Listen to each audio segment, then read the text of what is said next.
Good afternoon, आप देख रहे हैं दोपहर फटाफट 24, जिसमें मैं आपको बताऊंगी कि अब तक देश दुनिया और जम्मू कश्मीर में क्या कुछ बड़ा रहा, क्या कुछ खास रहा, वो भी फटाफट अंदाज में।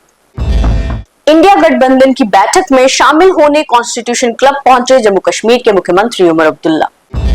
जम्मू में एलजी मनोज सिन्हा ने मुबारक मंडी में क्षतिग्रस्त हुए ऐतिहासिक गदाधारी मंदिर का किया surprise inspection.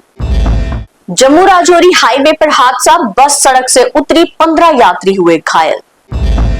Jammu Kashmir MSc nursing common entrance test हुआ रद्द, परीक्षा के बीच ओएमआर शीट में गड़बड़ी मिलने पर लिया गया एक्शन।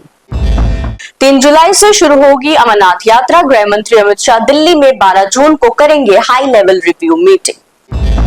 जोजिला टनल का कल होगा ऐतिहासिक ब्रेक थ्रू, आने वाले समय में कश्मीर और लद्दाख के बीच 12 महीने खुला रहेगा रास्ता। NH-44 पर भीषण सड़क हादसा, कश्मीर से जम्मू जा रहा ट्रक पलटा, हादसे में चालक की हुई मौत। पंजाब के फिरोजपुर में दुकानदार की हत्या करने वाले 2 शूटर जम्मू कश्मीर में गिरफ्तार, राजस्थान के रहने वाले हैं आरोपी।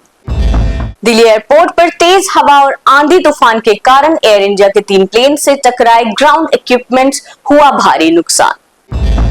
जम्मू में भीषण गर्मी का प्रकोप, 40 डिग्री पार हुआ पारा, 11 जून से बारिश की संभावना। तो ये थी अब तक की देश दुनिया और जम्मू कश्मीर की खास बड़ी खबरें। फिर हाजिर होंगे आवाज फटाफट 24 के साथ, तब तक देखते रहिए न्यूज़ रूम 24 आवाज।